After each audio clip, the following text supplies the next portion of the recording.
강남 3구 플러스 용산구 제외하고 나머지는 전부 해제됐다. 초정지역이나 투기가해지구, 투기지구 셋 다 한 번에 해결됐다. 제가 지난 뉴스라떼 시간에 해제하면 초정지역만 해제하고 이러지 않고 싹 다 해제할 거라고 했는데 운 좋게 맞았네요. 그래서 다른 지역 강남 3구랑 용산을 제외하고는 전부 규제지역이 해제돼가지고 과연 그래서 시장이 급반등할지 제 의견을 조금 이따가 말씀드리겠습니다.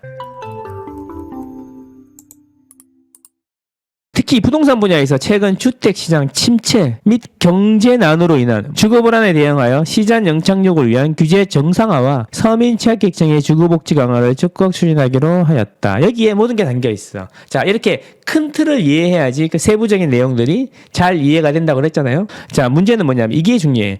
시장 연착륙을 위한 지금 침체라는 걸 인정하는 거지. 인정하는데 너무 빨리 떨어지는 것을 막아보자. 이런 이야기죠. 그리고 규제 정상화라는 게 있는데 규제 정상화는 뭐냐면 우리가 지금 규제를 푸는 거는 그 집값을 자극하고 올리려고 하는 게 아니라 규제 옛날에 너무 심하게 돼 있던 걸 이제 정상적으로 바꾸는 과정이니까 우리를 너무 미워하지 마시기 바랍니다. 이런 이야기가 되겠네요.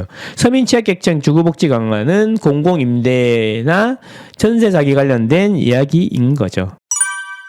규제지역 해제, 서울, 강남, 서초, 송파, 용산을 제외한 전 지역을 투기과열지구 조정대상지역 투기지역에서 전면 해제한다. 지난주에 말씀드렸죠. 초정지역만 해제하지 않고 한 번에 다 날릴 거다. 이렇게 말씀을 드렸습니다. 주거정책심의위원회는 21명으로 구성되어 있는데 당연직이 11명 그리고 외부 전문가들이 10명으로 구성되어 있어요. 당연직이라고 하면 그 국토부 차관, 재정기획부 차관 뭐 이런 식으로 해갖고 정부 요인들로 다 돼 있다는 거야. 정부 요인이 가반수이기 때문에 정부가 원하는 쪽으로 다 결정되게 돼 있습니다. 그렇죠? 전문가들이 아무리 떠들어도 가반수가 21명 중에 11명이 정부 요인이기 때문에 정부가 원하는 대로 결정되게 돼 있다라는 거죠. 근데 정부가 지금 뭘 원한다고? 완화를 원한다. 그렇기 때문에 주거정책심의위원회가 열릴 때마다 완화가 나올 거다. 이런 말씀인 거죠. 자, 중요한 거는 이제 강남 3구하고 용산 이제는 강남 4구가 이제 강동이 아니라 용산이 돼버렸다.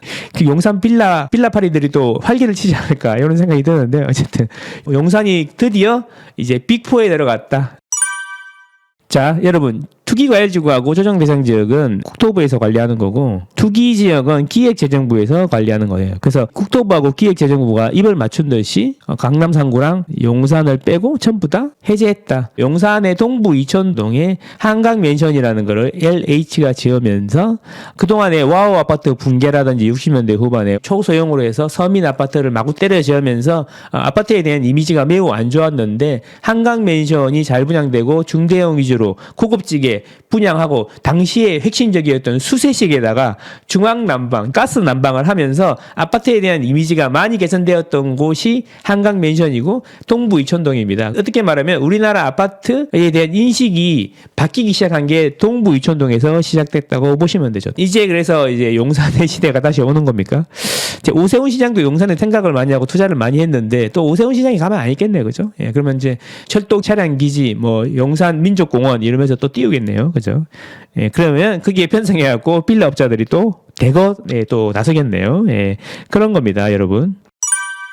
민간택지 분양가 상한제 적용 지역 해제. 서울 18개구 309동. 그러니까 이제 동 단위로 분양가 상한제 지역을 이제 했거든요. 309개 동이나 있었는데 개선. 강남, 서초, 송파, 용산을 제외한 전 지역 전면 해제. 자, 여러분. 올해 경기가 많이 안 좋을 것 같다. 이런 생각을 하지 않습니까, 여러분? 여러분들은 어떻습니까? 그러면 정부는 그런 생각 안 하겠어? 정부는 또 이렇게 경기가 안 좋으면 온갖 지탄을 받을 거 아니야. 니네 뭐 했냐 지금까지. 지난 정권은 경기라도 좋았지. 니네는 왜 그랬냐 이런데 사실 경기를 정부에서 좌지우지할 수 없어요. 세계적인 큰 물줄기의 흐름을 어떻게 정부가 바꾸겠습니까? 그리고 지난 정권이나 지지난 정권에서 해놓았던 결과물이 이번 정권으로 오는 거기 때문에 이번에 경기가 안 좋은 거는 이번 정부의 잘못도 아니고 지난 정권에 경기가 좋았던 거는 지난 정부가 잘해서도 아니다. 반대라는 거죠. 나라 나라님도 먹고 살 문제를 해결하기는 쉽지 않아요. 그렇죠? 결국 뭐냐면 그런데 조금 조절할 수 있는 게 있어. 경기가 너무 죽으면 원망이 더 심해지니까 정부는 아무래도 경기를 살리려고 노력을 많이 하는데 자, 이번 정권의 색깔은 이런 거죠. 항상 그렇지만 보수 쪽은 부동산 경기를 살려가지고 경제 성장률을 조금이라도 올리려고 노력을 한단 말이야. 그래서 부동산 경기를 살려, 내수 경기를 살리려면 어떻게 해야 돼? 부동산 경기는 결국 분양 시장이라는 거죠. 분양이 잘 돼야 된다는 겁니다. 그래서 분양 신장을 경기가 위축되면 제일 먼저 건들고요. 경기가 갑자기 좋아지고 분양 경기가 좋아지고 아파트 가격이 오르면 제일 먼저 규제를 하는 게 분양 시장이에요. 그래서 박근혜 때 분양 경기가 너무 뜨니까 그거를 조정하려고 했던 조정 지역이 그 다음 정권의 조정 지역이라는 매우 강력한 규제 지역으로 바뀌었던 거고 그걸 지금 다 해제한 거예요. 분양 경기를 살리려면 어떻게 해야 돼요? 분양을 많이 받아야 될 거 아니야. 그래서 안 받으면 안 되니까 일단 지금은 가점제 위주로 되어 있으니까 무주택 서민 실수요자들 위주로 이제 분양을 받을 수 있는데 그분들이 안 받으시니까 남는 거를 다른 사람 소위 말하는 1주택이나 다주택 또 받게 해야 된다는 거야. 근데 1주택이나 다주택은 재코가 석자라서 집을 분양받기가 쉽지 않단 말이야. 규제도 많고. 그래서 어떻게 하는 거죠? 중도금 대출도 한도 없이 해줄게. 12억으로 해놨던 거를 한도 없이 해줄게. 뭐 20억이든 30억이든 중도금 대출 다 해줄게. 다만 DSR은 조심해줘. 이런 느낌인 거죠.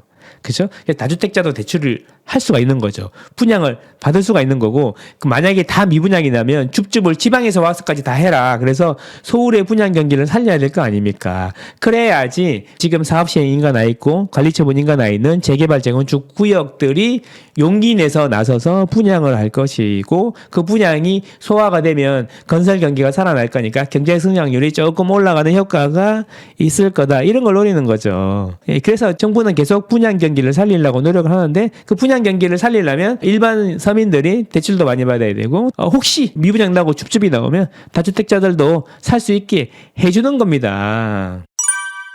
자, 사부장관이 지방 분양은 죽쓰겠네요. 일단 서울부터 살리겠죠. 걱정은 뭐냐면 건설 원가가 너무 올라가가지고 그 기존에 한참 좋을 때 가격으로 분양해도 될까 말까인데 지금 이게 건설 가격 폭등돼가지고 기존의 가격으로도 분양도 못하는데 가격까지 떨어져가지고 어쩌면 분양 시장도 힘들겠지만 공급이 많이 지방이 축소되고 그 축소된 효과는 몇 년 뒤에 나타나지 않을까. 그래서 서울 먼저 오르고 지방은 좀 더 뒤에 내려가야 되지 않을까. 이런 생각을 합니다. 물론 지방마다 달라요. 어디가 다르죠? 창원은 지금 7회 연속 완판하고 있잖아요. 그래서 지방마다 다르게 올라올 거다 이런 말씀드립니다. 자, 그리고 분양가 상한제 지역을 해제한다는 이야기는 뭐예요? 자, 이제 서울도 니네들이 분양하고 싶은 대로 분양해봐. 다만 빅4 빼고 나머지는 분양하고 싶은 대로 가격으로 분양해봐. 우리 중도금 대출도 싹 다 해줄 테니까 이런 이야기인 거죠. 그럼 결국 분양가 상한제 풀어가고 건설자들이 이제 시장에서 분양되는 가격으로 니네들이 알아서 분양해봐라 이런 거죠. 그럼 건설회사들은 사전 조사도 많이 하고 똑똑해요. 그래서 자기들이 알아서 분양되는 가격 적당히 미분양이 조금 나더라도 분양되는 가격으로 맞출 겁니다. 그런 겁니다. 지금까지 말씀드린 거는 법률 개정사항이 아니기 때문에 정부에서 바로 시행할 수 있다. 제가 말씀드렸죠. 지난주에도 말씀드렸고 작년에도 말씀드렸고 법 개정사항이 아닌 거 위주로 먼저 할 거다. 이런 말씀 드렸습니다. 자, 그 재건축 완전진단 기준도 지금 좀 나왔던데 그것도 법률 개정사항이 아니기 때문에 국회 동의가 필요 없기 때문에 빨리 진행할 거다라고 말씀드렸는데 역시나 나왔습니다.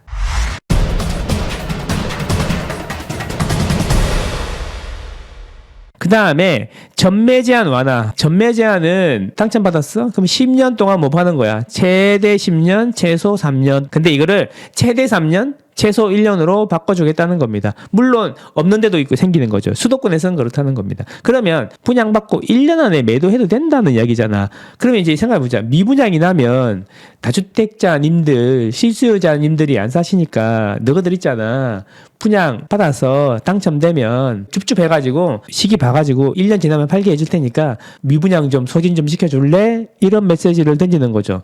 중도금 대출도 되고 1인당 중도금 대출 보증 한도 5억도 없어졌어요. 무한대예요. 무한대. 능력되면 다 받을 수 있어요. 그리고 분양권 단기 매도 시 중과하던 것도 1년 지나면 일반 세율로 바뀌었잖아요. 그러니까 잘 계산기를 두드려가지고 여러분들 생각 좀 해봐야 됩니다.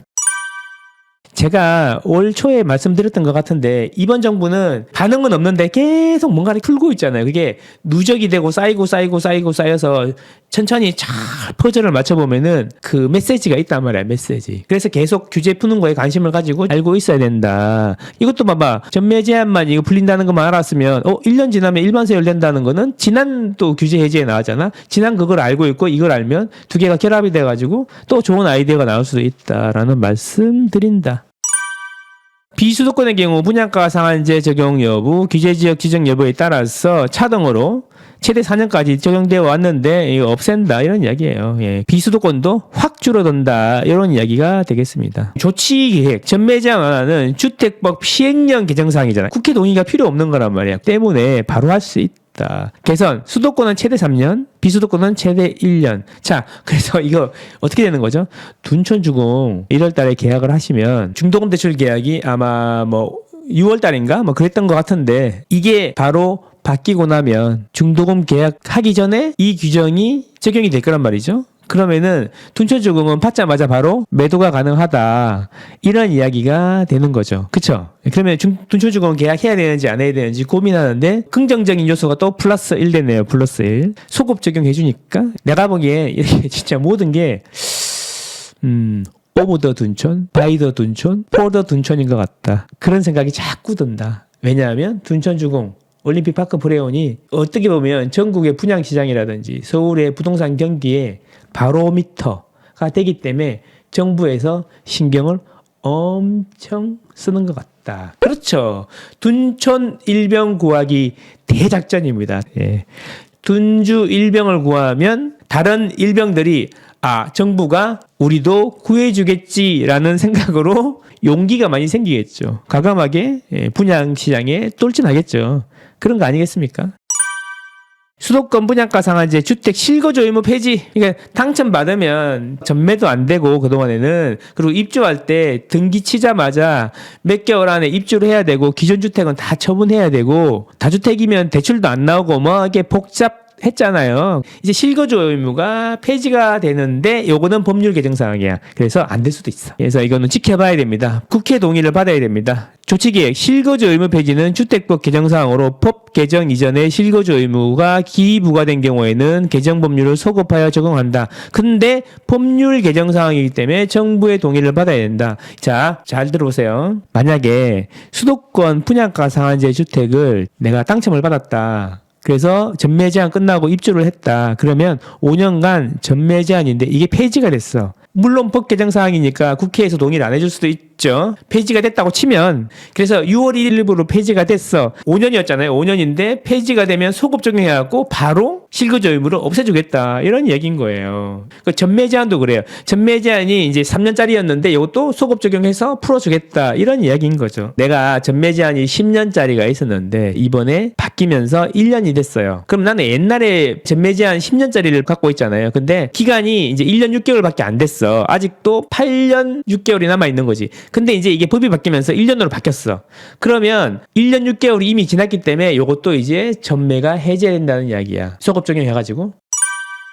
중도금 대출 보증 분양가 기준 폐지. 자, 지금은 12억이 넘지 않는 분양가에 대해서만 정부에서 허가해서 중도금 대출 보증을 서줬단 말이죠. 이걸 없앤다는 거야. 아예 확 없애가지고 이제 15억짜리 서울에 15억짜리 분양이 나와도 허가해서 중도금 대출을 해준다. 근데 옛날에는 중도금 대출 한도가 1인당 5억이었는데 이것도 없앤다라는 겁니다. 근데 DSR 보겠지. DSR 안 볼라나? 예, 이거는 나중에 좀 더 지켜봐야겠지만 어쨌든 DSR 때문에 많이 못 받을 것 같긴 한데 DS까지 풀어버리면 그래서 내가 이런 생각을 해봤어.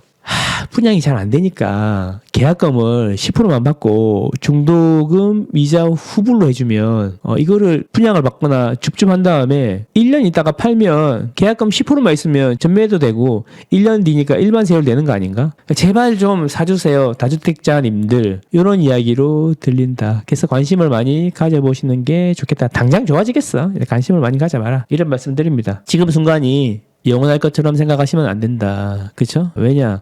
지금 분양을 받으면 3년 뒤에 입주인데 과연 3년 뒤에도 지금 같을까? 금리도 여전히 높은 수준일까? 그리고 여전히 그때도 사람들이 집을 안 살라고 할까? 물론 지역마다 차이가 좀 있겠지만 그런 생각을 해보면 관심을 많이 가져보시는 게 좋겠다. 그래서 지금 마음이 급해가지고 당장 뭘 사야 되나 이런 게 아니라 그런 건 아니야. 그런 건 아니고 시장 상황을 흐름을 예의주시하시면서 꾸준히 모니터링을 해보자. 그런 말씀 드립니다. 그 특별 공급도 이제 분양가 9억 넘으면 못했는데 이제 그 되게 비싼 것도 특별 공급을 할 수 있다 이런 이야기입니다. 1주택 청약 당첨자도 기존 주택 처분 의무를 폐지한다. 아까 말씀드렸죠? 기존 주택을 처분해야 되는 의무가 있다. 이 등기 치고 나서 이런 게 있었는데 그래서 이제 아까 그 질문을 주셨는데 이런 거죠. 기존에는 전입 의무도 있고 기존 주택 처분 의무도 있어가지고 내가 살고 있던 집을 처분하고 새 아파트에 무조건 들어가야 되는 거야. 그렇기 때문에 새 아파트는 전세가 안 나오는 거지. 전세가 실거주해야 되니까 전세가 안 나오는 거야. 매물도 잠기고. 그래서 신축 같은 경우에는 고공행진하는데 어느 정도 실거주 의무라든지 기존 주택 처분 의무 이런 것들이 신축 입주하는 거에 대해서 가격 방어하는 역할을 해줬단 말이지. 근데 이제 실거주 의무도 폐지되고 기존 주택도 처분도 없어졌어요. 그러면 무슨 일이 생기냐면 이분들이 입주 안 하고 투자로 사는 사람들이 입주 안 하고 전세를 많이 내놓겠죠. 그래서 이제는 신규 입주 시에는 전세 가격이 많이 떨어지는 그런 효과가 있을 수 있다. 주변도 그렇고 크기도 그렇고 그런 거 생각하셔야 된다. 아시겠죠? 그러면 이제 입주 물량 많고 전세 가격이 떨어질 거니까 그러면 다주택자들이 투자가 더 힘들어지는 거 아니냐 그러는데 입주 물량이 없는 데도 있잖아요. 어디가 그런 데가 있냐고요? 그런 거 찾는 거 어렵지 않습니다, 여러분. 그래서 제가 계속 말씀드리지만 기본을 배워야 되니까 제가 정규 강의 하니까 관심 있으신 분들 한번 배워보시면 좋겠다. 이런 말씀 드렸습니다. 무순위 청약 자격 요건 완화, 줍줍 자격 요건을 완화해준다. 지방분들도 서울 할 수 있고 그렇다라는 겁니다. 주택 소유자도 무순위 청약이 가능하도록 개선한다. 그런 내용입니다. 네, 오늘도 좋은 하루 되시고 망고쌤은 여러분과 여러분 가족의 행복을 응원합니다. 안녕.